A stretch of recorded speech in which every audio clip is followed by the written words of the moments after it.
Fundada em 1982 no interior de São Paulo, a Emar iniciou suas atividades com a fabricação de embalagens através de uma gestão inovadora.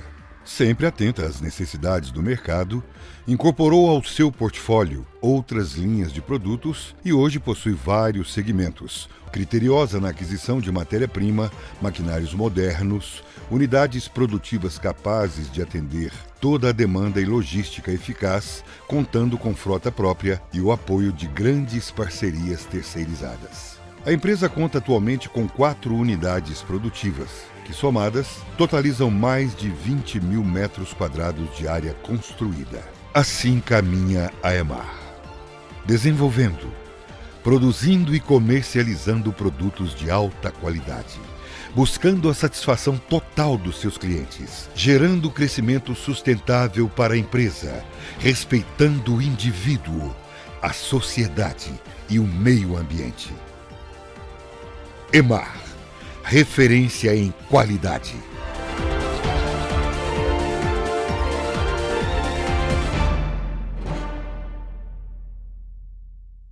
Olá você, onde quer que você esteja nos assistindo, seja pelo canal 7 da NET ou pelas nossas mídias sociais, seja muito bem-vindo ao programa Iris Decalave. No programa de hoje nós vamos conversar sobre pandemia e educação. E antes que nós comecemos, eu quero aqui prestar os meus respeitos, a minha total admiração pela profissão mor do mundo. O médico é importante? Com certeza. Sem professor ele nada seria. Juiz é importante? Com certeza. Sem professor ele nada seria. Então, o professor, fica aqui registrado os respeitos do nosso programa ao professor. Infelizmente, nós vivemos num país onde não há a valorização do professor. Mas, enfim, como não há também a valorização da educação. Então, sem mais delongas, vamos passar para aquele assunto que eu acho que é o centro nervoso de toda uma sociedade, que é a educação, né? Sem educação não há cultura, sem educação você não vai a lugar nenhum, sem educação não há o entendimento, não há compreensão, enfim.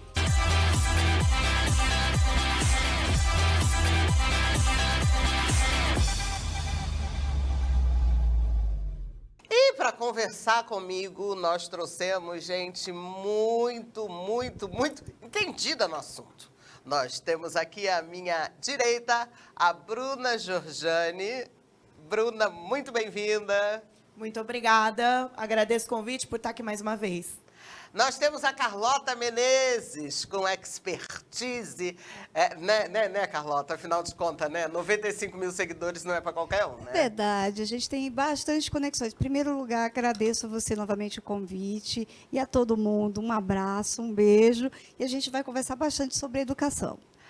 Aqui do meu ladinho eu tenho a professora e pedagoga Márcia Denise. Márcia, muito bem-vinda pela primeira vez ao nosso programa. Muito obrigada, Iris, pela oportunidade. É com muita satisfação que faço parte desse programa com gente tão competente. Do meu lado esquerdo, eu tenho o Dr. Júlio Fernando, professor Dr. Júlio Fernando. Júlio, muito bem-vindo. Obrigado pelo convite, é sempre um prazer participar dessa caminhada. A Heloísa Gomes, que é a responsável pelas nossas mídias digitais, gente. Olha, ela é um gêniozinho. Estou muito feliz de estar aqui mais uma vez. Espero aí colaborar com esse assunto tão importante, né? E lá na ponta, a doutora Gabriela Vissotti, ela que é psicóloga clínica, né? Isso mesmo. Muito obrigada pelo convite novamente. E é um prazer estar aqui para a gente poder falar um pouquinho sobre a pandemia, sobre a educação e sobre a saúde mental, tanto dos professores quanto dos alunos. Vamos começar assim, fazendo um geralzão e fala quem quiser, porque a gente está assim, né? Tudo parado. Tudo parado. Estão tendo aulas online. Aí, de um lado, você tem o pedido de redução de mensalidade. Quem pega, quem levanta essa bola? eu quero dizer aqui que existe, antes da gente começar, um projeto de lei de número 203/2020 do deputado estadual Rodrigo Gambelli, do PSL de São Paulo, exigindo redução mínima de 30% na mensalidade escolar durante o isolamento social. É lógico, né? Pegou o microfone, doutor Júlio. Eu queria esclarecer para a população que o Estado pode fazer essa intervenção na propriedade privada e na empresa. Porém, ele tem alguns critérios. E o projeto de lei do deputado, salvo o respeito que eu tenho ao colega, ele tem uma justificativa um tanto quanto falha, porque ele faz a justificativa da redução dos 30%, falando que a instituição de ensino vai economizar com segurança do local, limpeza do local, energia, água, alimentação dos funcionários e dos alunos. Normalmente, numa entidade particular, as escolas não alimentam os alunos, ponto. Por uma questão de remuneração, a escola também não fornece refeição aos professores ou aos funcionários. Dificilmente isso acontece na prática. Você deixar um lugar que não está sendo ocupado pelos alunos sem segurança é motivo de vandalismo, incita o vandalismo. E mesmo que eu aceite os 5 argumentos da justificativa dele, eu não teria, dentro desses 5 argumentos, 30% da minha receita, para que eu tenha que diminuir 30% da minha mensalidade. Tenho comigo que o projeto de lei tem um caráter eleitoreiro. Não, continua. No mesmo projeto, a deputada Damares vem e pede que isso seja aplicado somente para as empresas com fins lucrativos. As empresas que são consideradas sem fins lucrativos, elas não teriam esta diminuição. E é importante dizer que a empresa que não tem fim lucrativo, ela tem que aplicar o dinheiro que ela ganha dentro da própria instituição, mas ela paga a remuneração para todos os seus funcionários, da mesma forma que o particular. Não tem um motivo específico, não tem uma justificativa para ter a redução. E eu alerto aos pais que a instituição, tanto quanto vocês, pais, foram pegas de surpresa. E ela precisa se adequar ao momento de virtualizar as aulas. Se eu reduzir ainda mais a capacidade remuneratória, a capacidade econômica da escola, dificilmente ela vai conseguir se adequar. E eu não tenho que fazer uma sala, eu tenho que fazer várias salas para que várias aulas aconteçam ao mesmo tempo. E por uma última contribuição, o MEC já autorizou, pela portaria, salvo engano, 544, as aulas pela transmissão online. Então não há que se falar em redução se tem um processo todo regulatório para que isso aconteça nesse formato, ou inclusive com reposições de aula posterior, aproveitando os exemplos anteriores de greve nas redes estaduais. Houve a greve, depois eles reporam as aulas. Nós estamos em um momento de incerteza. Não dá para eu querer transferir para o proprietário a responsabilidade de todos os prejuízos da pandemia.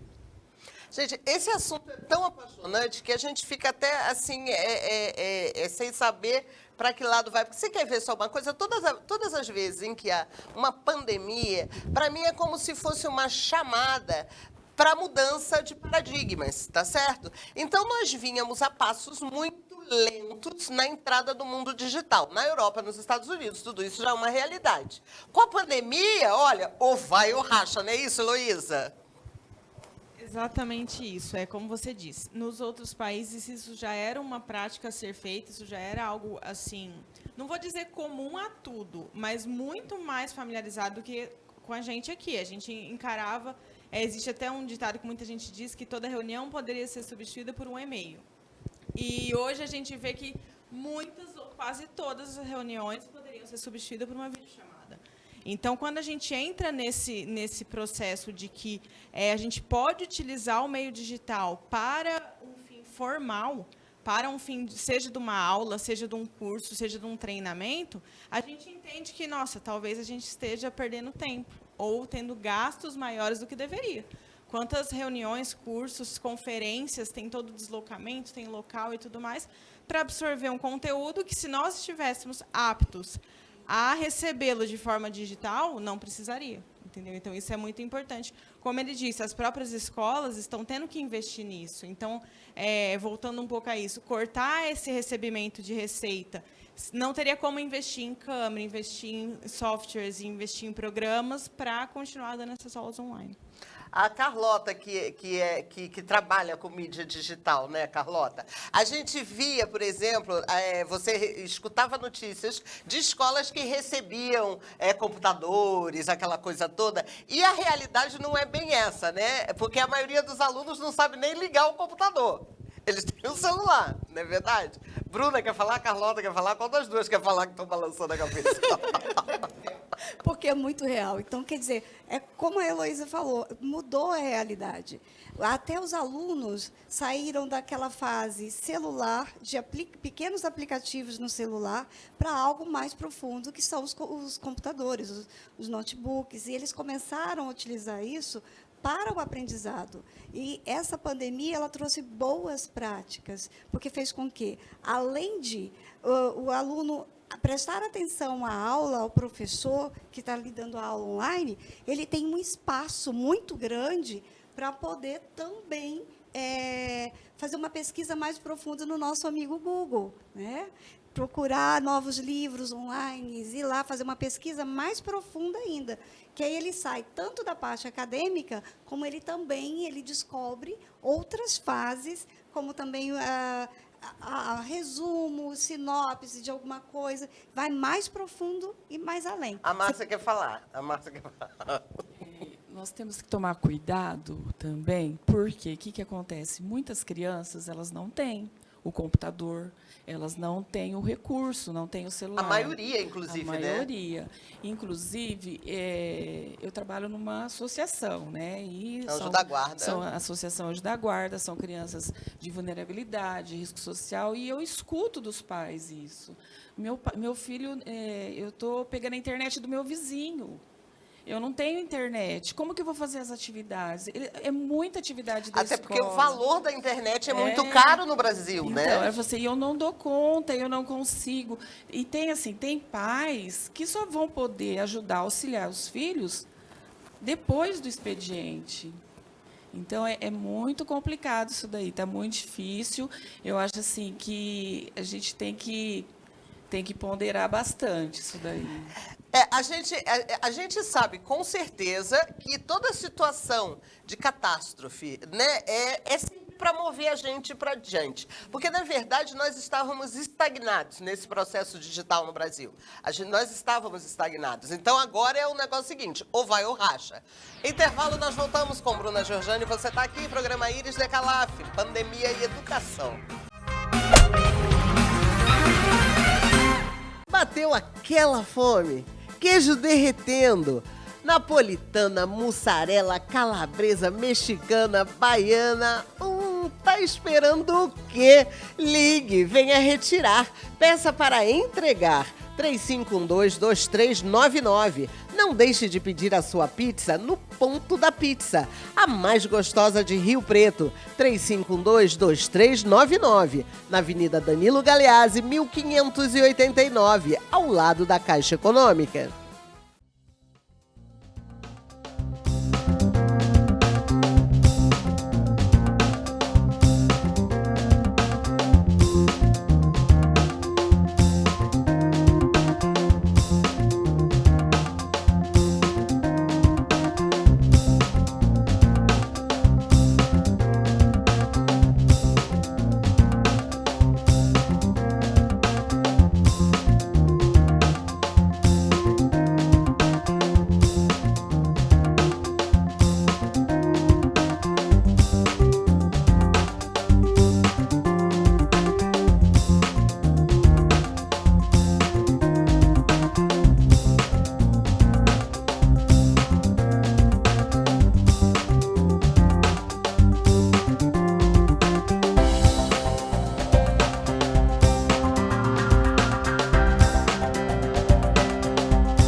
Venha conhecer o salão mais charmoso de Rio Preto.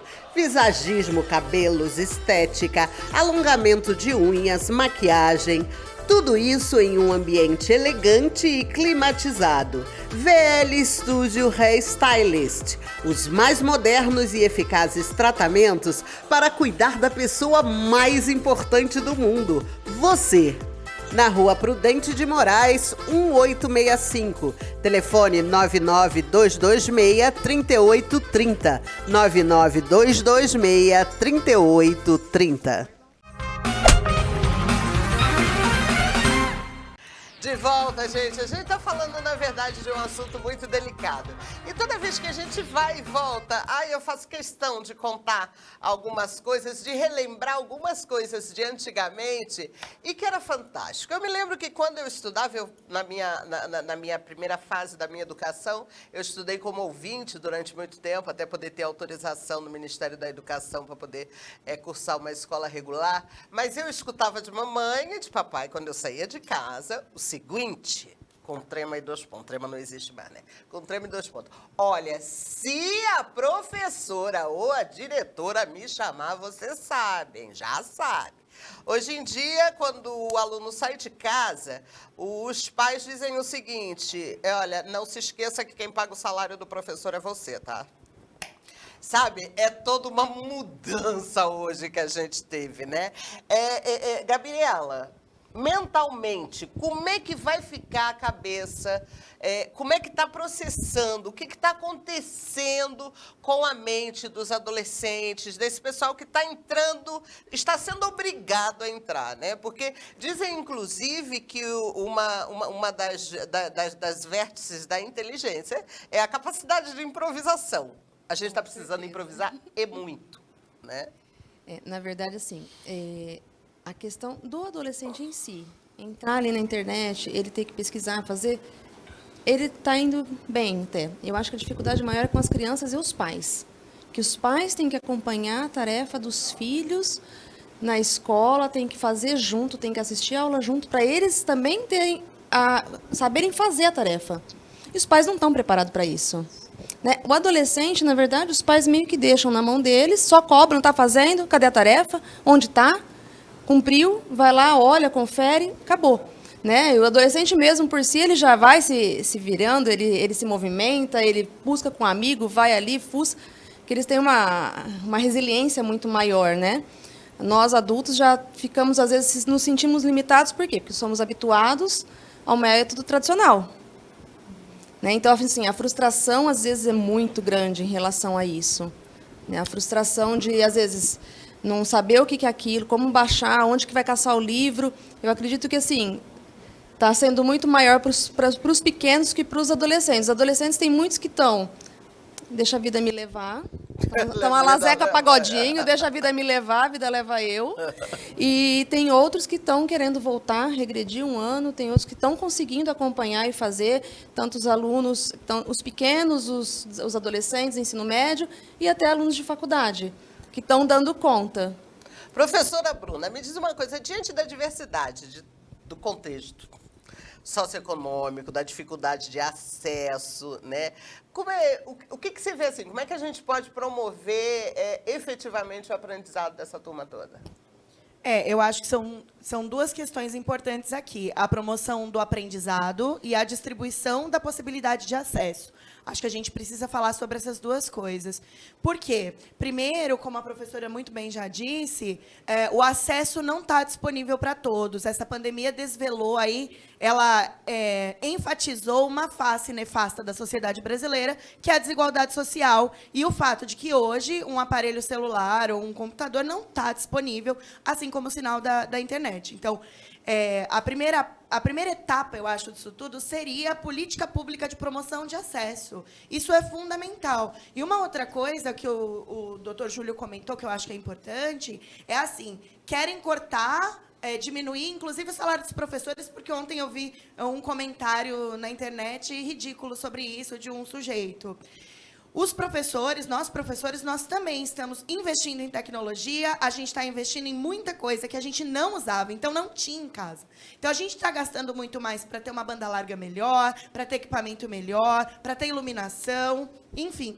E a segunda parte disso é como nós vamos pensar em métodos pedagógicos, depois que a gente distribui os meios de possibilidade de acesso, quais métodos pedagógicos a gente vai começar a repensar? Porque é uma questão de recondicionar a maneira como a gente lida com os meios digitais. As crianças, essa questão da internet, das muitas informações, das muitas possibilidades, ao mesmo tempo que é incrível, elas não estão preparadas para lidar com isso. A gente não está.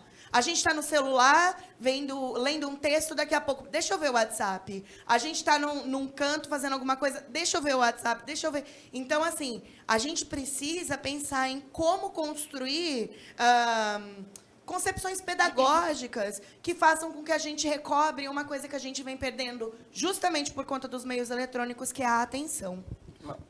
Bom, nós temos que lembrar também, né, que o professor estava acostumado dentro da sala de aula, de porta fechada, né, e ele não tinha aquele hábito de ficar expondo, né? E hoje ele tem que se inovar, ele tem que procurar, ele tem que estudar. Nós temos que estudar. Quem está saindo da faculdade agora é um novo olhar, né, para a educação. Está diferente. Ele está agora. Pronto, né? Digamos assim, pronto não digo. Não, é pronto para a tecnologia. Isso, mas ele vai ter que procurar atrás os recursos, tudo, porque está muito difícil, né? Então, o professor ele tem que se inovar, ele tem que continuar estudando, ele tem que procurar novos métodos, porque para chamar a atenção dessas crianças... Para ser Carlota não é fácil, que Carlota chama. Para ser Carlota não é fácil. E pegando aí um pouquinho dessa fala de vocês, tem um meme que chamou muita atenção de todo mundo no TikTok, todo mundo chegou a chorar, de uma criança pedindo justamente, ligando para a professora e fala, eu acho que isso em Curitiba, né? Ele falava assim, prof, por favor, me ajuda, porque minha mãe entende das coisas de cozinha. Ela trabalha na cozinha e ela não entende, ela não conhece as coisas do saber. Olha que coisa linda, né? Olha que maturidade dessa criança, né, gente? Olha, é emocionante, né? Nossa, todo mundo chorou. E realmente, não é toda mãe que está preparada para chegar e sentar com o filho e vem cá, vamos com a mamãe, vou te ensinar aqui direitinho. E a gente está falando da maioria, né, gente? A gente está falando da maioria. E a questão, assim, também pegando um pouco das professoras, elas estão tendo um desgaste muito grande, emocional, em preparar aula, dar aula, ser mães, fazer a tarefa com os filhos. E, às vezes, eu tenho pacientes que são professoras que elas estão estendendo, às vezes, até 9h30, 10h da noite, preparando a aula para o dia seguinte, fazendo relatório, participando de HTP. Então, assim, é muito estressante, está muito cansativo para os professores, porque eles não têm esse preparo, não têm essa base, né? Não foi dado para eles essa base. Então, o desgaste emocional também está sendo muito grande por parte dos professores. E a gente tem que lembrar também que esse pai, ele tem que sair para trabalhar, perfeito, né? Não perfeito. É? Porque a educação infantil, se o pai não estiver junto, não vai. A primeiro fundamental também, o pai tem que supervisionar, sim, tem que estar ali junto. Quando no segundo fundamental, aí sim, a criança tem um pouco de autonomia, mas a gente tem que fiscalizar, porque a gente sabe muito bem que o filho está lá assistindo aula, a carinha dele está lá no Google Meet ou no Zoom lá, mas ele está aqui, ó, no celular jogando, não é? Então, ele não está prestando atenção. Agora, já o ensino médio, eles já têm autonomia, né? Porque é um pulinho para o superior e aí eles têm que ter a responsabilidade. Então, a gente tem que tomar muito cuidado com isso daí, porque o pai, ele ainda tem, além de ensinar, a professora, no caso, além de ensinar, além de preparar, ela tem que trabalhar, né? Então, está muito complicado. Mas, posso falar de uma faceta interessante que eu percebi lá na minha escola? Teve reunião de pais online. E desde que eu estou lá, faz 3 anos que eu estou nessa escola, foi a reunião que mais teve pais. E foi muito legal, porque os pais ficavam ali na câmera, sabe? São tantas facetas ruins, mas eu queria levantar essa que foi muito legal. Assim, ver todos esses pais ali foi muito participativo. Mas eu acredito que nós temos que também olhar as coisas com um olhar positivo. Não somente olhar as coisas ruins que estão Não, mas acontecendo. eu não vejo absolutamente nada ruim nessa história. O que eu vejo de ruim é que muitas pessoas, a maioria das pessoas não estão preparadas para... Como é que é? Como é que é a tum-tum e fazer, né?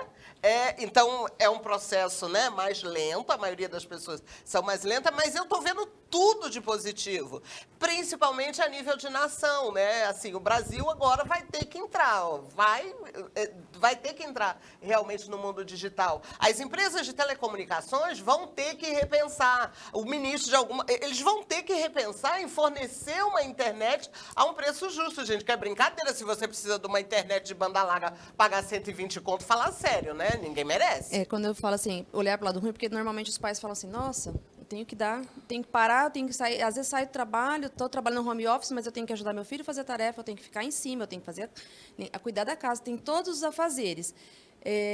Esse é o lado ruim que normalmente as pessoas olham. Mas o ser humano, nós estamos sempre em constante evolução, né? Então, isso, concordo com você, é fantástico, porque nós somos seres evolutivos, nós não paramos no tempo, nós não estamos estagnados. Né? Júlio vai falar alguma coisa? Eu queria falar que são dois mundos diferentes que nós estamos aqui trabalhando. O primeiro com o meu discurso sobre o projeto de lei das escolas particulares, o segundo das escolas públicas e o gritante ou a gritante desigualdade social que nós temos. O pior preconceito que nós temos no Brasil e ainda velado é contra o pobre. Talvez a atenção dos políticos devesse no sentido de auxiliar as pessoas com menos capacidade econômica a ter o acesso, a produzir maior capacitação para os professores. Tá? É importante dizer que há uma mudança, que há uma distinção dentro da educação de uma escola particular e de uma escola pública. Há uma diferença muito grande nisso. Tá? A reclamação e provavelmente a provocação dos políticos é que os pais teriam que ficar em casa com os filhos. E aí isso evitaria que eles fossem trabalhar. E eu só estou fazendo esse comentário porque as pessoas se organizam. Então você que não tem acesso, se organize também com a sua comunidade. Vá à escola, procure meios para que esse acesso chegue até você. Fortaleça as associações. Procure ser mais participativo da vida social e política da sua comunidade. Agora nós vamos ter que realmente tomar uma posição, né? Lembra no programa anterior que eu falei daquele cheque em branco que você dá para os políticos? Pois é, você dá... Eu ainda vou fazer as contas e vou trazer os números exatos. Quanto você dá para aquela pessoa que você elege para cuidar dos seus interesses? Você dá em branco. Se eu te pedir 1.000, tu não me dá, né? Você não me empresta, não faz nenhum negócio, né? Mas para uma pessoa que você desconhece, você não sabe, você dá um cheque em branco. Então, é hora da gente começar a cobrar esse cheque em branco que você vai dar. Então, a eleição está chegando, é a única arma, é a única maneira que você tem realmente de fazer a diferença e mudar o estado das coisas. Intervalo, nós voltamos em seguida. Você está aqui, o programa Íris Decalado. Venha conhecer o salão mais charmoso de Rio Preto. Visagismo, cabelos, estética, alongamento de unhas, maquiagem, tudo isso em um ambiente elegante e climatizado. VL Studio Hairstylist, os mais modernos e eficazes tratamentos para cuidar da pessoa mais importante do mundo, você. Na Rua Prudente de Moraes, 1865. Telefone 99226-3830. 99226-3830.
Vamos. E aí, assim, né, nessas coisas assim de escola, como era boa a escola pública, gente? Eu estudei, eu infelizmente vou revelar agora minha ADN. Eu estudei escola pública, gente, meu primário inteiro. Falei primário, vocês viram, né?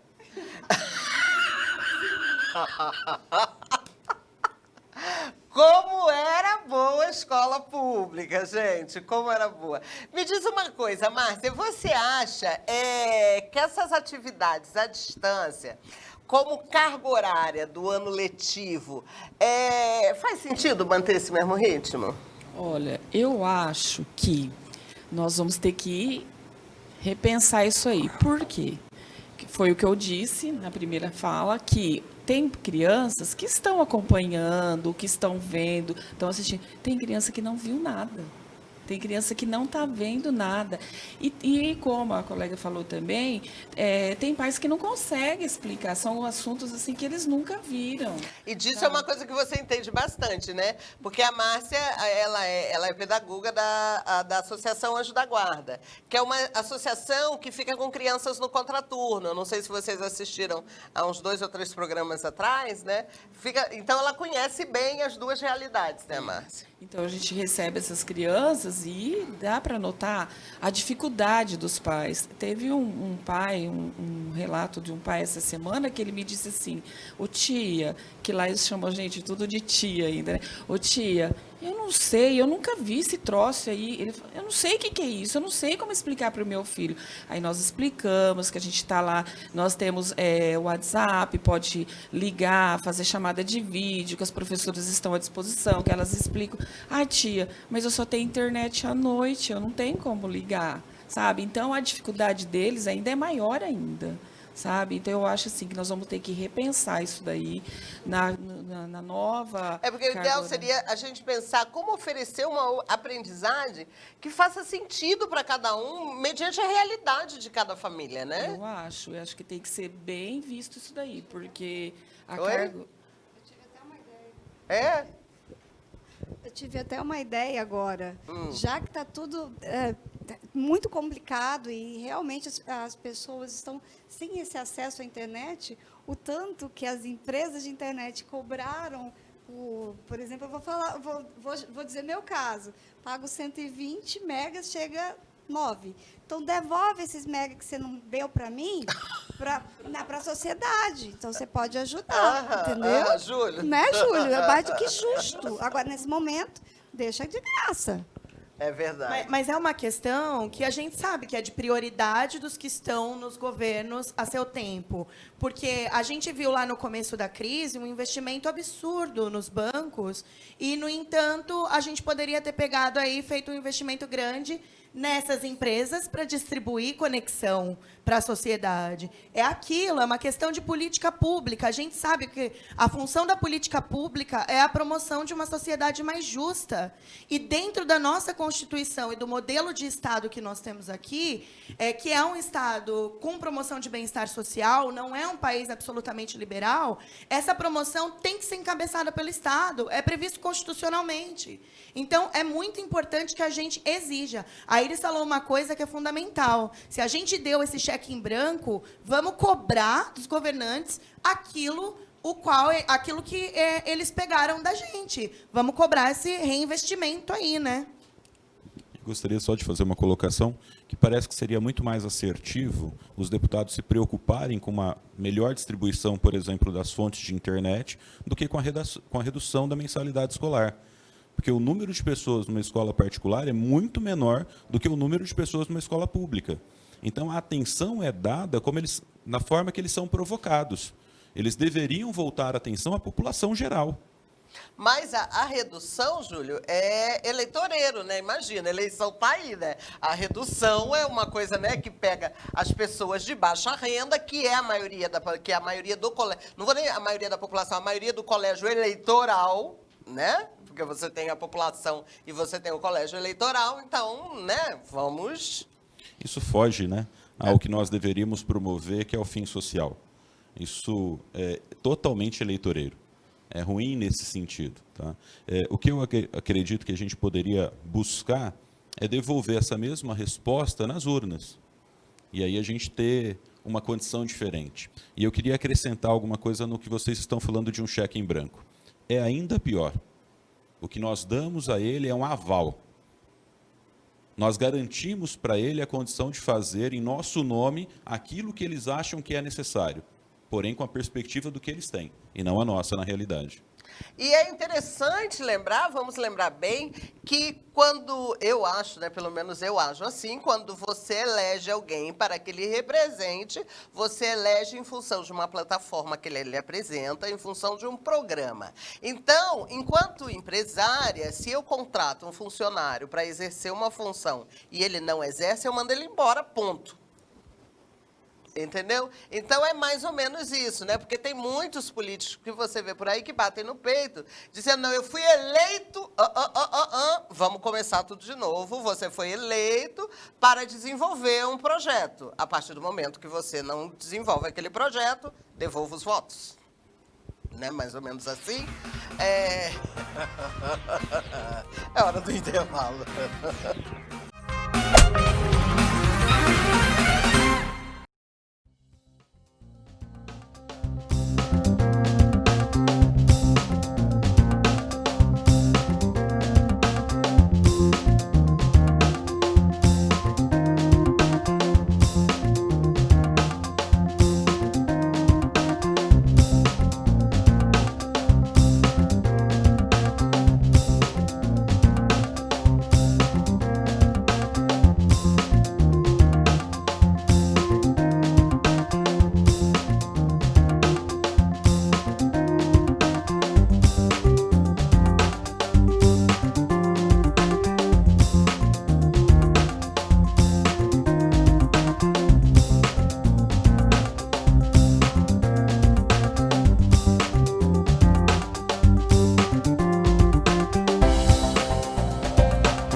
De volta, gente. Olha, você que está nos assistindo, a gente quer fazer um outro programa sobre pandemia e educação, porque esse é um assunto infinito. Porque é através da educação que a gente vai conseguir crescer.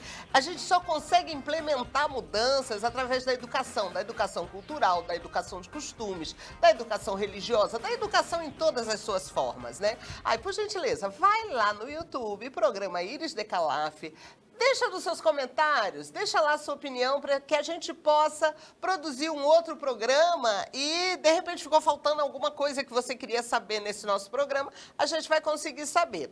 Heloísa Gomes. Heloísa Gomes, assim, dentro da sua expertise, diz pra gente o que você vê no horizonte.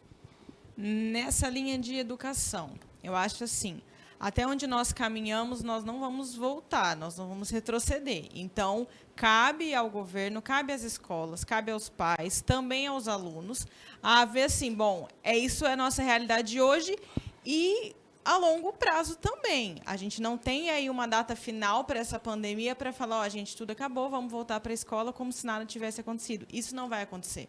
Então, assim, precisa ter uma nova forma de investimento no país e na nossa cultura, em internet, em equipamentos, nas escolas serem já automatizadas, a continuarem com tarefas online, com eventos online, porque a partir daí a gente consegue, de fato, tomar uma boa lição de tudo isso que nós vivemos. Porque se servir para tudo isso, passar e a gente retroceder e o governo não liberar e uma internet assim como um item básico, nada disso vai ter gerado algo de valor na sociedade. Sim, Licença um pouquinho. Eu acho que retroceder não tem como, porque eu acho que daqui o aluno ele não vai ficar parado em sala de aula. Ele já está acostumado com esse ritmo, nós vamos ter que nos reinventar, vamos ter que fazer novas técnicas, as professoras vão ter que mudar a maneira de dar aula, a lousa, giz, apagador, vai existir sim, mas eu acho assim que nós vamos ter que trabalhar com aquele aluno assim que ele vai estar digital. Então a gente vai ter que trabalhar e retroceder, eu acho que não tem como. O jovem, na verdade, eu pego ainda o mais novo, porque o mais velho ele já tinha um pouco desse acesso a cursos online, mas o mais novo, ele que via o celular, o computador como entretenimento, como um local que eu posso usar 1 hora por dia. Ele passou a ver aquilo também como uma forma de aprendizado. Então, cabe a nós agora, equipe de educação, governo, saber como a gente vai manter isso de forma saudável. Isso sem contar que os mais velhos, inclusive, têm uma resistência muito grande, né? O mundo digital para o mais velho se resume em WhatsApp e Facebook. Sim, exatamente. E a gente viu o quê? Tem gente que me liga para fazer umas perguntas que, se ele digitasse no Google, tinha uma resposta muito mais rápida. Sim, exatamente. A gente viu que a facilidade do jovem e da criança aprender a mexer na internet e tudo mais é anos-luz mais rápida do que a nossa, de pessoas um pouco mais velhas. Por quê? Porque a gente tem esse receio de, o que eu sei até aqui foi suficiente para me trazer até onde eu estou, então isso aí é para os jovens, mas não. A gente viu que tudo vai girar em torno do online. Então, a gente vai ter que dar uma forma de aprender, a gente vai precisar de ajuda. As pessoas mais novas que têm facilidade precisam entender que, assim, você que vai ajudar o seu pai, você que vai ajudar os seus avós a fazer uma ligação, eles não tiveram o contato que você teve. Então, a partir do momento que todo mundo entender que isso é um coletivo, que isso todos têm que se ajudar nessa área, eu acho que todo mundo vai conseguir chegar, porque a gente também aprendeu. E os mais novos estão aprendendo. É só ter alguém disposto a ensinar. Os mais novos no berço recém-nascido já estão com o celular na frente. E assim, uma coisa que eu tento trabalhar muito dentro da clínica. Hora de diversão é hora de diversão. Gabriela, levanta um pouquinho mais. Porque assim, as crianças elas têm o computador como diversão, como você mesmo falou. Né?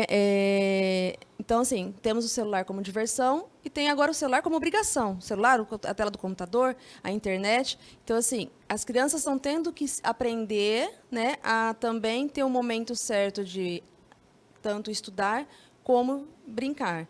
E tem a questão de eu estou assistindo a aula, mas eu estou com o meu celularzinho aqui do lado, estou brincando. Então, assim, é também muito difícil para estar alinhando essa questão, que é onde a gente coloca regra, horário, e tem que estar sempre se policiando. Regras, né? O adolescente não tem regras, né? O pessoal está sendo criado sem A regra regras, é a né? madrugada.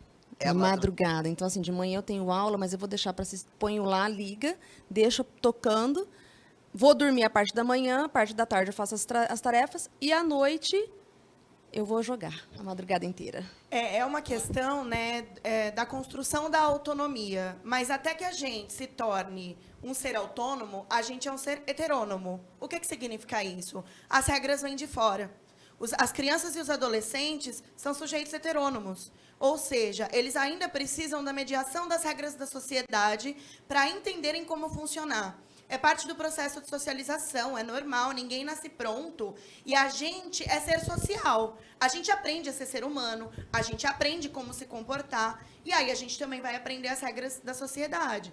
Então, a construção da autonomia, ela demanda passar por esse momento em que nós vamos regrar. E aí tem a questão dos pais, né, que é muito difícil a paternidade, a maternidade, num mundo tão desigual, com tanto trabalho, tanta canseira, é muito difícil. E o que os pais estão sentindo? Que aquela regra que nós, professores, tínhamos ali na escola, agora são eles que têm que impor. E aí gera mais conflito, porque não é só o conflito do conhecimento que eles precisam ajudar o aluno a construir. É a questão da regra. Porque a gente, professor, pega o aluno, conversa com o aluno, pega na mãozinha, né? Por isso que o processo educacional presencial é tão diferente. Porque a educação é um processo de humanização. E a humanização só se faz das relações humanas reais. Então, por isso que a gente está tão chocado com tudo isso. Fora o conflito geracional, né? Que não tem como negar. A gente está passando, né? A partir dos anos 2000, a gente teve uma transformação de tecnologia e toda essa questão que cria um conflito geracional bastante acentuado. Os conflitos geracionais são históricos, eles acontecem. Mas quem é mais velho ainda não consegue entender aí muito bem esse espaço super importante também, que é o meio digital. A gente precisa equilibrar. E entrando dessa questão das regras da socialização, é a questão da convivência familiar, que entra um conflito muito maior por essa questão. Está acontecendo agora, né? Tá acontecendo. E falando em resistência, eu preciso avisar você aí que está do outro lado e que acompanha o nosso programa desde o primeiro, que o Dr. Júlio Fernando finalmente entrou no Instagram. Tá. Júlio. Dá o endereço, professor.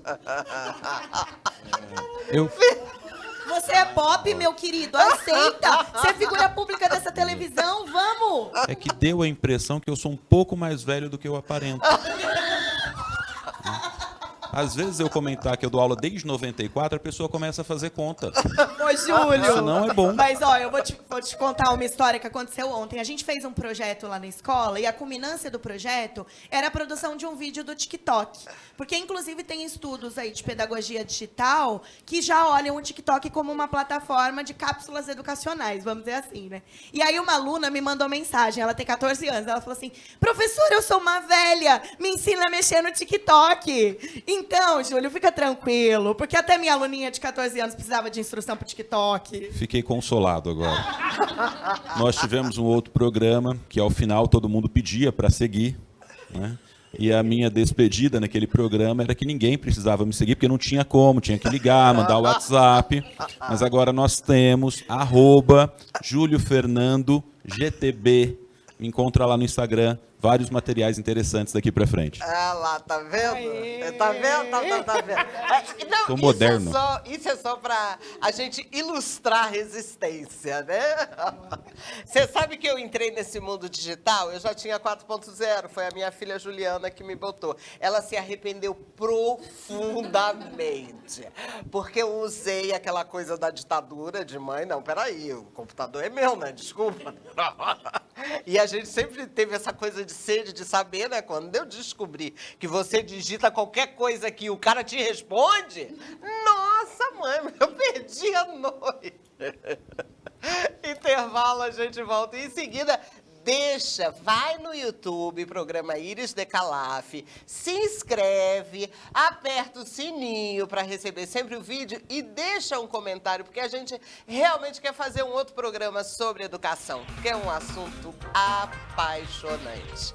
A gente volta em seguida, intervalo.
realmente novos hábitos e comportamentos nas famílias, nas escolas, né? Agora a gente tem um outro lado da educação que também é extremamente sensível, que é a educação inclusiva. Quem pega essa bola? Eu acredito que da mesma forma como os pais estão tendo dificuldade com os filhos, né, na educação normal, estávamos passando por um processo de inclusão.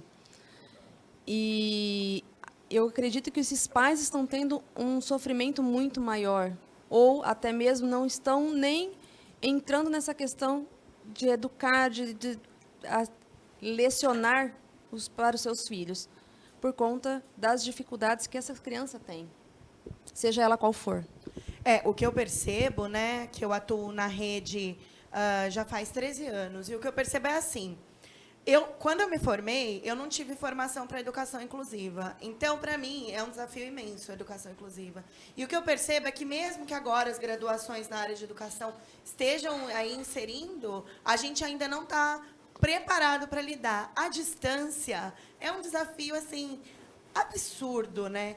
Eu realmente não sei o que a gente vai fazer no ano que vem, porque a gente vai precisar olhar para esse ano não necessariamente como um ano perdido. É um ano de muito aprendizado. Mas a gente vai precisar olhar para esse ano e ver o que dá para passar uma régua e o que a gente vai ter que retomar. E aprendizado como ser humano, né? Eu acho que esse ano, né? Porque quando se comenta, não, esse ano não valeu nada. Como assim? As pessoas que estão estudando online e os professores que estão se matando para se reinventar, né? Exato. Não, super valeu. A gente aprendeu um monte de coisa super importante nesse ano. Como você disse, a gente está aí mudando o hábito e revolucionando nossos comportamentos. A mudança cultural está aí. É um fato. A gente não retrocede. De onde a gente avançou, a gente não retrocede. A questão é que a gente vai precisar olhar e quem ficou para trás? O que ficou para trás? Porque, infelizmente, eu vejo principalmente pais de crianças pequenas, e nem estou falando da inclusão, dizendo que o filho perdeu coisas que ele vinha desenvolvendo. Então, tipo, estava no começo da aprendizagem da escrita, já escreveu o nome, perdeu. Por quê? Por causa da falta da prática escolar cotidiana, porque o pai não consegue manter aquele tempo de desenvolvimento. Então, eu acho que também a gente precisa olhar para esse ano com carinho. Eu acho, inclusive, que seria o caso de nós, pais, né, deixarmos um pouquinho o WhatsApp e o Facebook de lado e lembrarmos que existe uma coisa chamada caderno de caligrafia, né, já que está em casa, fazer ali, né? Porque eu tive uma mãe, né, eu tenho uma mãe, né, que eu fiz muito caderno de caligrafia, gente, você não tem noção. Você não tem noção do que eu fiz. Né? Porque é um consumo muito grande, né? De mídia, de fofoca social, a gente pode usar assim, né? Seria a qualidade do tempo que você está dando para o seu filho, né? Eu, como sempre tive uma vida super atribulada, eu sempre me preocupei muito com a qualidade do tempo que eu dava para as minhas filhas. Aí, nesse ponto, eu vou pegar teu gancho. Durante muito tempo, nós escutávamos os pais reclamando, gente, eu trabalho muito, eu não tenho tempo para ficar com meus filhos. Nossa, aquela sessão de culpa, né? Você sabe muito bem que, principalmente as mulheres, vinham com esse peso da culpa de não poder estar com os filhos. Agora, obrigatoriamente, elas têm que ficar e dedicar esse tempo aos filhos. E aí eu vejo algumas falas assim, nossa, eu não aguento mais a aula online do meu filho. Aí eu chego e falo assim, gente, mas você não gritava que queria passar mais tempo com os seus filhos? Agora é o momento. E agora é o momento de você, inclusive, dar mais valor, que eu escutava também muito essa fala, dar valor ao educador, ao professor. É agora a hora de você também, como você falou, novas práticas e novos modos de ver as coisas acontecerem. Vai olhar agora para o professor de uma outra forma. Eu sempre batia com as minhas enteadas, né? Principalmente a que tem o meu neto. E eu falava assim para ela, não é a escola que vai dar a educação do seu filho, é você. A escola vai ensinar sobre o mundo, vai ensinar como ele aplicar a sabedoria que ele for adquirir. A questão da educação é tua. Agora, meu amor, minha mamãe, meu papai, vocês estão com as duas bolas na mão. Saiba jogar. É bem assim, né, Márcia? É bem assim mesmo. Eles vão ter que se reinventar, vão ter que procurar fazer com que aquele filho, que eles aprendam mais. Eu acho assim que é um ano novo, né? Um ano diferente. E muitas coisas boas, né? Nós vamos tirar, como a colega falou, muitas coisas boas. E o que foi errado, vamos tentar, vamos procurar melhorar. Consertar, melhorar. Né? Eu acho que essa é a ideia. Né? Eu acho que quando vem a pandemia, usando aí uma teoria religiosa, o que seja, que veio para consertar, que é castigo, que é isso, que é aquilo. Independente do que seja, é um momento de introspecção, de você parar, ver o que está acontecendo e ver o que você consegue melhorar. E desculpa, não dá para ficar parado, você tem que inventar. Vamos evoluir. Sim, Ju. Eu queria só fazer um acréscimo, que nós, professores, detínhamos dentro da sala de aula 20, 30, 40. Eu dou aula na universidade, eu tenho salas, já cheguei a ter salas com 120 alunos. Cada pai só tem o seu filho. Boa. Só para fazer essa observação. Tá? No máximo 2 ou 3 Cada filhos. pai só tem os seus filhos, no máximo. Então, obrigatória é a dedicação. E é importante que vocês se lembrem que nós, professores, formamos o caráter dos seus filhos. Por mais que seja o caráter voltado às questões acadêmicas, mas nós participamos da formação do caráter. E quando essa pandemia voltar e nós voltarmos a nos encontrar presencialmente nas escolas, nas universidades, seria bom mudar o olhar. Porque o que vocês estão passando é uma parte do que nós tínhamos como desafio na sala de aula todos os dias. E vocês acham que a gente volta? Como é que a gente volta? A gente volta normal? Vai ter aquela coisa? Como é que vai ser a volta? Alguém consegue visualizar a volta? Vamos fazer um protocolo vida? A volta deveria ser com base em segurança? Porque tanto para os professores quanto para os alunos, ficaria muito difícil hoje voltar sem nenhum tipo de controle. Os professores, funcionários da escola, todos os colaboradores que fazem parte do processo. E as crianças também, porque é difícil controlar as crianças, principalmente quando elas vão para o recreio, que eu prefiro o recreio do que intervalo. Dá a impressão que eu sou bem mais jovem com recreio. Tá? Quando elas vão para o recreio, tá? Não dá para segurá-las no pátio, de uma forma muito simples isso. Vai ser muito complicado segurar crianças que estão com saudades dos amigos, saudades daquela convivência, para que elas não tenham contato. Gente, não até seguro. eu quero espremer eles, porque eu amo meus alunos, gente. Todo dia, na entrada da sala de aula, eu dou aula para o ensino médio e para o 9º ano, esse ano, né? Eu dou aula no superior também. Mas todo dia eu paro na porta, eu abraço todos eles, eu dou uma boa... Cara, esse processo... Porque a educação, ela é humanizadora. Se ela não servir para humanizar os indivíduos... Né? Para que ela serve, gente? É fundamental. Então, eu penso, eu quero espremer meus pequenos, que não são pequenos, eles são adolescentes. Imagina eles mesmos, né? Eles vão querer ter essa relação humana. E uma outra coisa é o protocolo vida, Júlio. Cara, quando é que a gente chegou num ponto que a gente está colocando outros fatores acima da vida? Quando é que a gente chegou num ponto que a gente perdeu a proteção da vida como fator primordial e colocou a economia e colocou um modo de vida que já não existe mais? Isso é desumano, é muito triste que a gente tenha chegado nisso. Eu espero que a gente, inclusive, saia daqui repensando o que a gente está fazendo com a nossa vida. Intervalo, gente. Nós voltamos em seguida. Márcia, você pega esse gancho na volta. Nós vamos fazer um intervalo.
quero render aqui as minhas homenagens à minha primeira professora, a professora Altair. Gente, essa sofreu, viu? Porque eu fui levada da breca. Olha, meu Deus.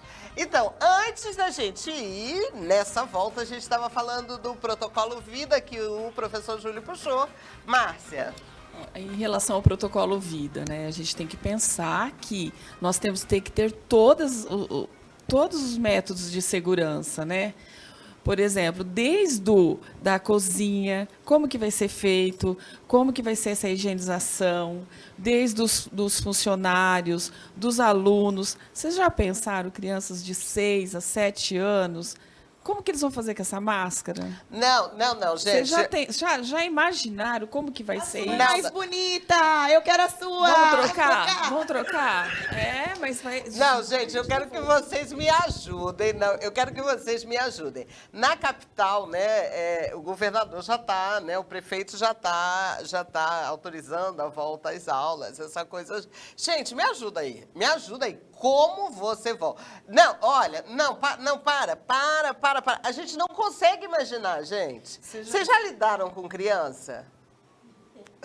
Sabe? Não, assim, não. Tenta imaginar como é que você vai segurar a turba. Porque é turba, né?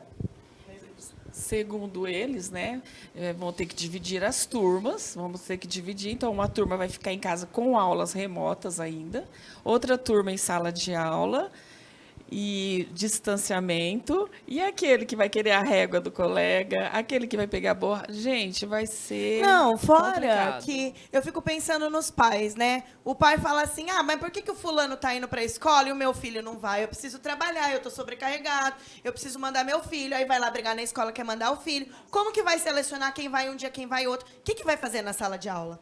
Porque eu vou dar a mesma aula 5 dias da semana? Porque aí chega 20, eu dou... 20 não, né? 10, eu dou aula para esses 10, amanhã eu dou a mesma aula para os outros 10. Tá empacado o negócio. Gente, que pedagogia existe assim? E essa aula que você dá para esses 10, os outros 10 em casa têm que estar assistindo essa aula. Sim. E aí? Como vai E ser? eles, né? E como ficam eles que estão em casa? É muito louco. pensar Olha, nisso. eu tenho uma sugestão que aconteceu comigo, né? Porque como eu era levada da breca, eu já fui, inclusive, amarrada no pé da...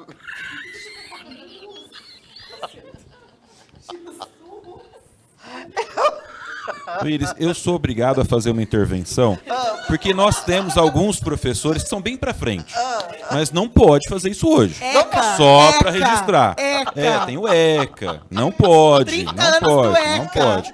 Principalmente, professor, porque você tem que ter uma distância do aluno, então não dá para pegar nele para amarrar. Só para ficar fácil. Não pode ser a laço. Não pode ter isso não. Não, eu tô apenas relembrando o meu tempo, porque, né, o DNA da gente é antigo, né? Você sabe que tinha palmatória, né? Você sabe... Gente, eu era qualquer coisa, entendeu? Eu era qualquer coisa, você não tem noção. Não, só fazendo um ganchinho assim, sempre estudei em escolas de padre, né? Então, fazia aquelas filas gigantes. Eu sempre fui baixinha, sempre a quinta, a sexta ali, eu ia lá para trás. Ia me esconder lá atrás, porque o padre vinha para dar uma olhada em todo mundo, e aí ele ficava atrás de mim. Aí ele ia atrás de mim, ele me achava lá atrás. Aí, do nada, mas assim, do nada, ele vinha pá, na minha cabeça. Eu falei, mas eu não fiz nada. Aí ele falou, mas tu vai fazer. Eu sei, apanhar já de... Por isso que ficou assim, gente. Gente, Já tinha essa não é bem previsão, né? assim, Já tinha tá, essa- gente? É que eu não tenho uma boa fama. Não sei por quê. Agradecimentos ao padre. Não, pior que o padre me segue, gente. É o padre Itamar. Beijo, padre Itamar. Mas não me bate mais, não, tá? Chega. O senhor não vai pro céu se continuar me batendo. Deus não perdoa. Ai, meu Deus do céu. Gente, como é que é, Júlia? Pelo menos vou gargalhando. Garantido. Eu até agradeço a esse padre, né? Porque se você não tivesse frequentado uma escola de cunho religioso, católico, né? Pensa como seria hoje. Eu falo isso com mamãe às vezes, sabe? Eu reclamo para ela É da chato educação. sair no meio do programa, assim, andando. Não, é deselegante. É deselegante. Não posso sair. Ah, então tá, gente. O que a gente quer realmente colocar aqui é que a volta ela vai precisar ser muito bem equilibrada. A gente vai precisar realmente de mentes pensantes e de pessoas que coloquem os interesses outros que não o da educação, das crianças, os outros interesses de lado, para pensar na melhor maneira da gente sair dessa, né? Eu gostaria só de lembrar aos pais, que é uma discussão que houve na internet, agora eu acompanho, que o poder público quer tomar a decisão ou transferir a decisão para os pais. Cada centro, cada região está no estado da pandemia. E você, pai, tem a obrigação de preservar pela vida do seu filho. Então, você vai ter que tomar a decisão se ele vai ou não para a escola. Não pode deixar isso na mão dos governantes que estão a 500 quilômetros da gente, por exemplo, aqui de onde nós estamos. Não dá para ficar nesse sentido, tá? É um recado direto. Tenha responsabilidade sobre o que eles ainda fazem, se eles voltam ou não para a escola de acordo com a sua região. Parece que nós nos libertamos das paredes das salas de aula, né, com um mundo absolutamente novo, né, de descobertas, né, e vamos ter que lidar com isso, né? As considerações finais. Quero muito, mais uma vez, agradecer por estar aqui. Achei o programa riquíssimo e eu acho que essa vastidão de olhares sobre o tema, ela precisa se dissipar aí pela sociedade. Vários olhares constroem algo melhor. Então, vamos pensar sobre e, acima de tudo, vamos cuidar da vida. Muito obrigada. Bruna, pode deixar também nas suas mídias sociais perguntas, comentários para a gente trazer para cá, né? Ai, com certeza. Segue lá no Instagram, @senhoritagorda. Meu canal no YouTube também é Senhorita Gorda. Super bem-vindos. Eu falo sobre essas coisas no canal também. Não sou uma Carlota. Quem sabe um dia eu viro. Mas pode ir lá, chega lá e mandar um DM lá que a gente responde. Ela vai abrir também uma caixinha, tá, de perguntas para gerar engajamento. Olha como eu sou uma menina marcada, tá bom? Eu ajudo as pessoas. E falar em ajudar as pessoas, todas essas falas aqui foi justamente para criar um novo olhar, principalmente para a educação e principalmente para a relação família com a escola, né? Eu achei, assim, fantástico. Me chama mais vezes, eu aceito. Ó, gente, segue eu lá, né? @Carlota Menezes Oficial. E pode deixar comentários sobre esse programa, comentários, perguntas, por favor. Vou abrir caixinhas também que é para gerar gente poder engajamento. Para a gente trazer para cá. Para trazer para cá. Vai trazer quem para cá? Você. Ah, eu, né? Márcia Denise. Gente, eu quero agradecer a Iris pela oportunidade. Eu sou coordenadora lá da Associação Anjo da Guarda, uma instituição que está precisando muito da ajuda de vocês. Apesar das crianças não estarem lá, a gente ainda tem muita coisa por fazer lá, tem funcionário, continua tudo a mesma coisa. E a gente continua com aulas remotas e continua com as atividades impressas. Então, sigam nós nas mídias sociais, né? E muito obrigada, Iris, pela oportunidade. Gabriela. Gostaria de agradecer novamente por estar aqui. E durante esse período e pós, vamos pensar, né, como nós estamos nos sentindo, né, quanto nós evoluímos. E sempre seguindo em frente, não olhando para trás, nem com um olhar triste. Vamos olhar com alegria, sempre com um olhar de evolução. É isso aí, muito obrigada. Bom, também queria agradecer aqui mais uma vez o convite. E, assim, dizer só algo para você de casa que está, assim, muito com dificuldade para trabalhar o meio digital. O meio digital não é um bicho de 7 cabeças, a gente aprendeu muita coisa ao longo da vida, nossos pais aprenderam, nossos avós aprenderam, é só algo novo que também pode ser ensinado. Fantástico, né? Pode ser ensinado e pode ser aprendido, né, Júlio? Iris, obrigado, como sempre, é um prazer caminhar ao seu lado. É o máximo estar aqui no programa, são pessoas incríveis. Me sigam nas redes sociais, @JúlioFernandoGTB, Parece até mentira que eu estou falando isso. Não, era o que eu ia dizer, gente. Me sigam lá. Se quiserem deixar as perguntas, procurem o lugar lá onde deixa as perguntas, porque eu ainda não sei onde é, mas pode deixar a perguntinha lá que eu vou dar uma olhada, tá bom? Um último recado aos meus queridos clientes que falam que eu tô gordo na televisão, tá? É um problema da TV. Eu coloquei isso lá na fotinha. A TV engorda a gente. A hora que você for lá no escritório, eu tô 15 quilos mais magro, macaco. Elô, depois você explica pra ele como é que é o negócio do direct, né? A caixinha. Muito obrigado pela sua companhia. Nós vamos agora para o nosso momento musical. E no nosso momento musical nós estamos recebendo a Aline Vieira, que vai fazer Aquarela. Gente, essa música é linda. Não sai daí não, vamos acompanhar a Aline Vieira.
Qualquer eu desenho um sol amarelo, e com 5 ou 6 retas é fácil fazer um castelo. Corro lápis em torno da mão e me dou uma luva, e se faço chover com 2 riscos tem um guarda-chuva. Se um pinguinho de tinta cai num pedacinho azul do papel, num instante imagino uma linda gaivota voar no céu.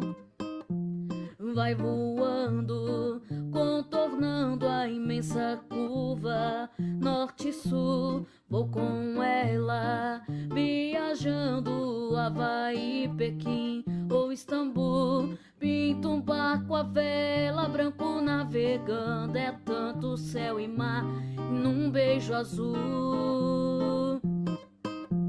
Entre as nuvens vem surgindo um lindo avião, rosa e grená, tudo em volta, colorindo com suas luzes a piscar. Basta imaginar e ele está partindo, sereno e lindo, se a gente quiser. Ele vai pousar numa folha qualquer e eu desenho um navio de partida, com alguns bons amigos bebendo de bem com a vida. De uma América a outra eu consigo passar num segundo. Giro um simples compasso, num círculo eu faço o mundo. O menino caminha e caminhando chega no muro, e ali logo em frente a esperar pela gente o futuro está. E o futuro é uma astronave que tentamos pilotar. Não tem tempo, nem piedade, nem tem hora de chegar. Sem pedir licença, muda nossa vida, depois convida a rir ou chorar. Nessa estrada não nos cabe conhecer ou ver o que virá, o fim dela. Ninguém sabe bem ao certo onde vai dar. Vamos todos numa linda passarela de uma aquarela que um dia enfim descolorirá numa folha qualquer. Eu desenho um sol amarelo que descolorirá com 5 ou 6 retas. É fácil fazer um castelo que descolorirá. Giro um simples compasso, no círculo eu faço o mundo que descolorirá.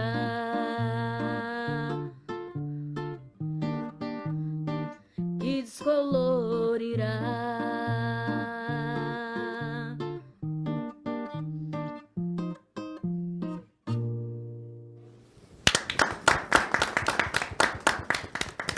Muito obrigado, Aline. Tá aí no rodapé o telefone para contato. Muito obrigado pela sua companhia até aqui. Eu quero saber de você o seguinte: você já fez a sua boa ação hoje? Quem sabe ensinando uma pessoa que trabalha para você, né? Eu me lembro da minha filha ensinando a nossa auxiliar, a TT, ensinando ela a ler, sabe? Alguma coisa você pode fazer, porque ninguém tem tão pouco que não possa dar nada. Uma boa ação é fundamental. Você sabe por quê? Quem não vive para servir, não serve para viver. Obrigado, até domingo que vem. Tchau.